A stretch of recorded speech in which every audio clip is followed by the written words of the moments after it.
welcome back to the Creative Juggle Joy podcast, the show for artists, makers and multi-passionate creatives building businesses that fit real life. I'm Kaylie Edwards from the blustery and rainy Welsh Hills, multi-passionate creative, marketer, toddler mum and lover of all things creative and chaotic.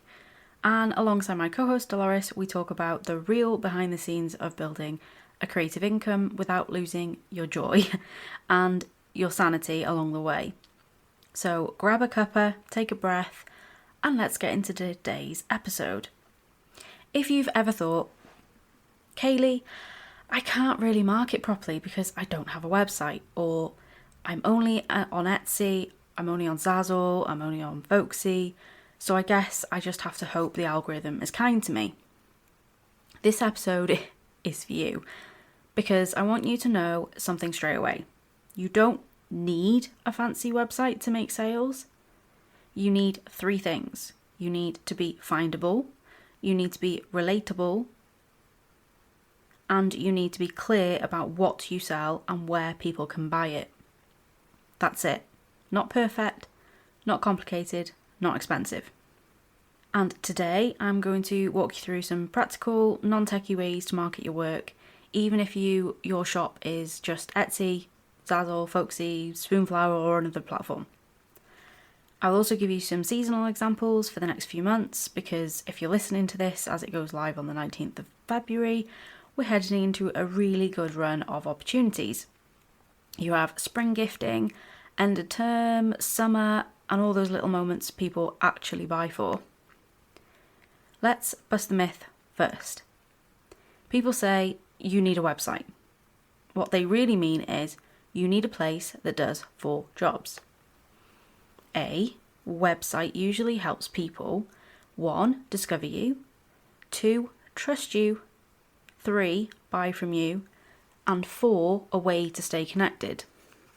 But Etsy can handle buying. Zazzle can handle buying.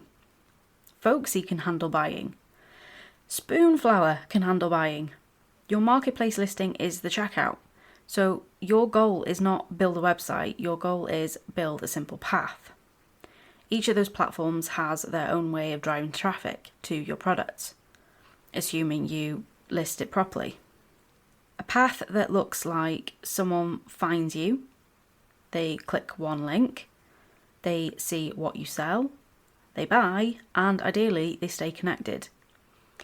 That is marketing, and you can absolutely do that without a full website. So step 1 is what I call your hub link, your mini website. If you're mostly on Instagram or TikTok or some other social media, you already know the vibe. You can't just sprinkle clickable links everywhere in your captions. So you need one main link that sends people where they need to go. This is where link in bio tools come in. Now, you don't need to overthink this. Pick one that fits your brain and your budget. A few options I've got. Beacons is popular because you can build a proper little hub, even collect email subscribers right there on the page. Stand Store is more of a link in bio storefront vibe. It's very focused on selling digital products, courses, bookings, things like that. And I see a lot of people using Stand Store on Instagram. Milkshake is very mobile first and works with swipeable cards, so it feels like Instagram but as a tiny website. That's been created by Later, the social posting platform. Canva also has link in bio or bio site options, which is handy if you're already designing everything in Canva anyway. All you need to find is a quick tutorial on how to create one and you'll be up and running within like a day, if that. And here's what matters more than the tool. On your hub link or hub page, you want your top section to be ridiculously clear. Think handmade, so what it is, art for who, or product for who, based in where. So where is your product based? Then buttons like shop my Etsy, shop my Zazzle, browse my spring gift guide, or grab my free freebie, which is your email list. And yes, you can build an email list without a website because most email platforms now host landing pages for you. The email marketing platform Kit, formerly known as ConvertKit, literally says you don't need a website or blog to create a standalone landing page. MailerLite, which I use, also offers landing pages and sign-up forms as lead collection tools, and you can even sell digital products through MailerLite and the likes of ConvertKit as well. Or Kit, I should say. So your hub link can send people to your marketplace shop and a hosted sign-up page for your email list as well. No website needed. You can have both of them. Next, how do you showcase products so people actually click? Let's talk Pinterest quickly because I think a lot of creatives either ignore it or they overcomplicate it. Pinterest is a visual discovery engine, basically a search engine for ideas. And Pinterest itself encourages creators to use descriptive titles and strong keywords in pin descriptions so the systems can match your pin to what people are searching. And Pinterest is so used now for buying. I don't know how many times I've gone on and found a pin and I've actually clicked through to the site and found I actually really did like it and I've bought people's products off Pinterest I've bought people's Etsy products through Pinterest because it shows up. I think I bought some nursery stuff before. And it's just a way for people to find you and discover you. Even if they don't buy straight away, if they regularly look at their pin boards and things for certain events, then they may as well go through. And a lot of people actually, I think the statistics, I can't remember what the statistics are, but it did say something about Pinterest. More and more people are using it to buy, but actually with the search intent to buy. So here's a simple approach. Make one board per buying theme, not per product type. Instead of my art, try spring gift ideas, Mother's Day gifts, teacher thank you gifts, colourful home decor, cosy cottagecore style, or gifts for book lovers. Then you create the pins that go straight to your Etsy listing or your Zazzle product or your Folksy shop, whatever you use. And you don't need to pin 50 things a day. Even a few fresh pins a week is progress. Especially if you reuse the same product image with different seasonal angles. So a mug can be teacher gift idea in May or Father's Day gift in June. Back to school treat for yourself in August. Same product, new story. On Instagram, think in mini campaigns. So instead of 20 random posts, do one carousel that acts like a gift guide, one reel that shows your process, one post that answers who is this for, one reminder post with the link. Your job is not to be everywhere. Your job is to help people understand what you sell and how to buy it. Now, a quick word on marketplace SEO, because if you're selling on Etsy especially, this is one of the best work once, benefit for ages tasks. Etsy has been really clear that search considers a holistic view, so titles, tags, attributes, descriptions, first photo, reviews and more. They also recommend using all 13 tags using relevant attributes and categorizing items as specifically as possible. So here's your 20-minute listing refresh. Pick your top 3 listings, then check, is the first photo crystal clear? Does the title sound like something a buyer would type? Have you used all your tags? Are your attributes filled in? Etsy even published new guidance around listing titles and updating them, so it's worth revisiting if you haven't looked since last year. If you're on Zazzle, tags matter too. Zazzle's own guidance basically says, don't waste tags on generic words that apply to everything, be specific. This is why I always say visibility isn't just social media, it's also your listings doing their job when you're asleep. Now, what about follow-up?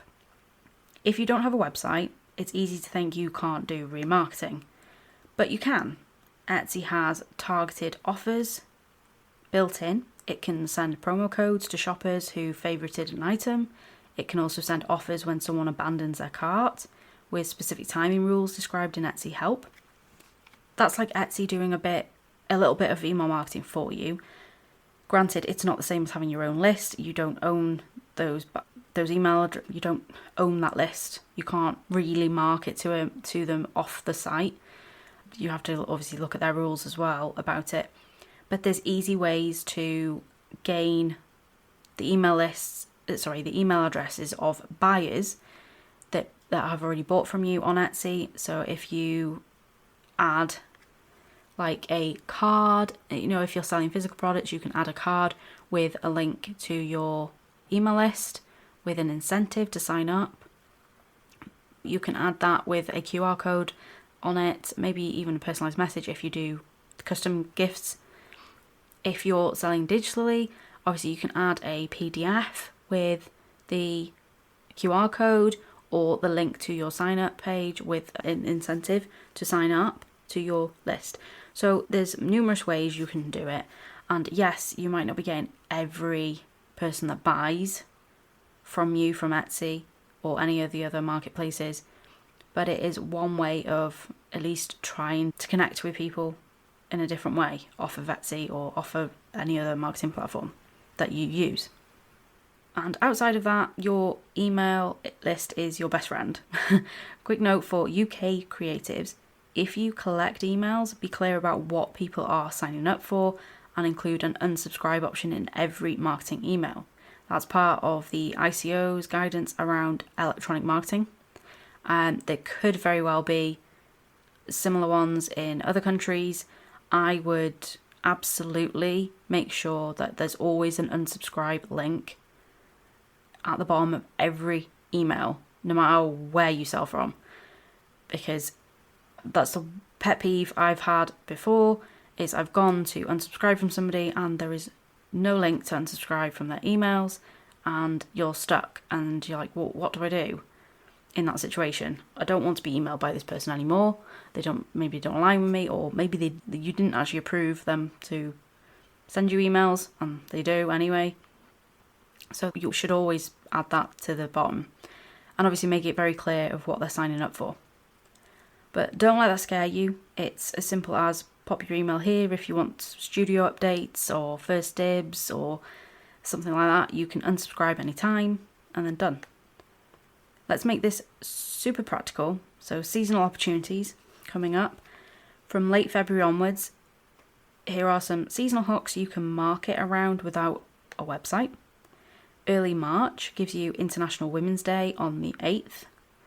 And the UN even lists it as an observance, it's a moment where people are celebrating women's achievements and supporting women-led businesses. So it's always one you can market around, or at least you can connect with your audience who are women. Here in the UK, Mothering Sunday is Sunday the 15th of March. So it's different from the US and Canada. It's Mother's Day, which is on Sunday the 10th of May. So you have two opportunities for Mother's Day in the year.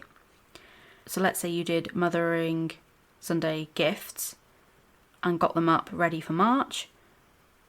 Keep them up, and then they're going to sell in May as well, as long as the language is lined. Easter Sunday is the 5th of April this year. And then you've got World Art Day on the 15th of April, which is recognised by UNESCO, which is a gorgeous excuse to do an artist appreciation style campaign. And World Creativity and Innovation Day on the 21st of April, also a UN designated day, which is basically made for our audiences. Earth Day is 22nd of April, organised globally by earthday.org, and that's a great hook if you have any sustainability angles or eco-conscious products. In the US, Teacher Appreciation Week is between the 4th and 8th of May this year, which is a massive gift search moment. Like, it's crazy how much teacher appreciation happens that week. And even in the UK, there's still that goes on as well. And then Father's Day lands on Sunday the 21st of June in the UK and the US. And June itself is Pride Month, which can be a great time to share inclusive work and community support. if you do it authentically, obviously. You can build tiny campaigns around any of those, even if your only shop is Etsy or Zazzle. A campaign can literally be one gift, email, or a gift guide, or even just connections, like how you can connect, your work around it, one Pinterest board, and 3 Instagram posts. That's it. And speaking of email, this is exactly why I created my holiday email toolkit for creatives, because the biggest reason creatives don't email isn't laziness. It's not knowing what to say without sounding salesy. So I wrote templates you can literally copy, paste and tweak, whether you sell on Etsy, Zazzle, Folksy or anywhere else.